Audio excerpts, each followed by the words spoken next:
ଗୋଟିଏ ଘନ ଜଙ୍ଗଲରେ ବହୁତ ପଶୁ ପକ୍ଷୀ ରହୁଥିଲେ। ସେଥିରେ ଗୋଟିଏ ଥିଲା ବଡ଼ ହାତୀ ଆଉ ଗୋଟିଏ ଥିଲା ଛୋଟ ଚାଲାକ ବିଲୁଆ। ହାତୀ ବହୁତ ବଡ଼ ଓ ଶକ୍ତିଶାଳୀ, କିନ୍ତୁ କେତେକ ବେଳେ ଅହଙ୍କାରୀ ହୋଇ ଯାଉଥିଲା। ଦିନେ ବିଲୁଆ ଗୋଟିଏ ବଡ଼ ଗଛ ତଳେ ବସିଥିଲା। ହାତୀ ସେଥିରୁ ଯାଉଥିବା ବେଳେ ଜୋରରେ କହିଲା, ଏ ବିଲୁଆ, ତୁମେ କେତେ ଛୋଟ, ତୁମେ କ'ଣ କାମରେ ଆସିବ? ବିଲୁଆ ହସିକି କହିଲା, ମୋତେ ଛୋଟ ବୋଲି ଅବହେଳା କରିନି।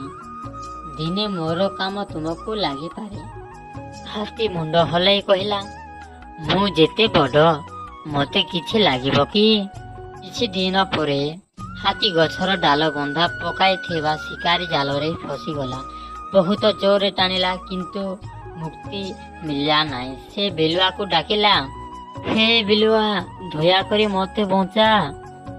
ବିଲୁଆ ନିଜର ତୀକ୍ଷ୍ଣ ଦାନ୍ତରେ ଜାଲକୁ କାମୁଡ଼ିଲା ଏବଂ କିଛି ସମୟର ହାତୀଙ୍କୁ ମୁକ୍ତ କରିଦେଲା।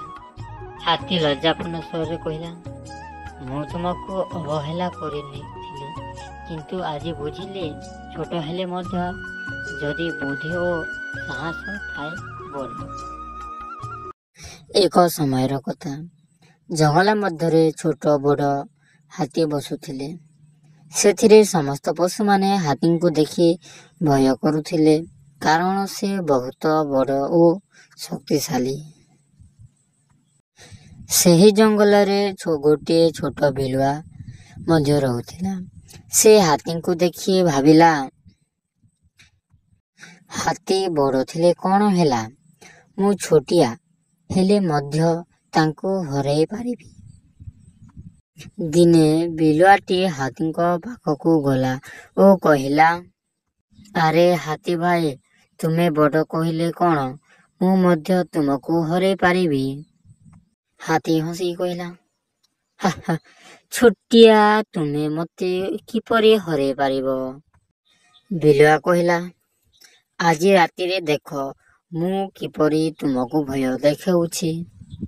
ରାତିରେ ହାତୀ ଘୁମାଉଥିବା ବେଳେ ବିଲୁଆ ଚୁପଚାପ ଆସି ହାତୀ ଶରୀରରେ ଚଢ଼ିଗଲା ଓ ତାଙ୍କ କାନରେ ମ୍ୟାଉ ମ୍ୟାଉ କରିବାକୁ ଲାଗିଲା।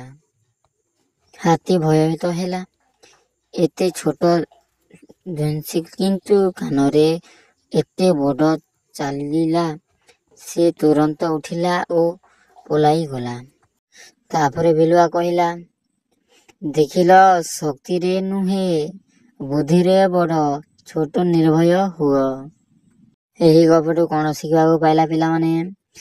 କାହାରି ଆକାର କିମ୍ବା ଶକ୍ତିକୁ ଦେଖି ଅବହେଳା କରିବା ଉଚିତ ନୁହଁ। ବୁଦ୍ଧି ଓ ଚତୁରତା ଛୋଟମାନଙ୍କ ମଧ୍ୟ ବଡ଼ମାନଙ୍କୁ ହରାଇ ପାରନ୍ତି।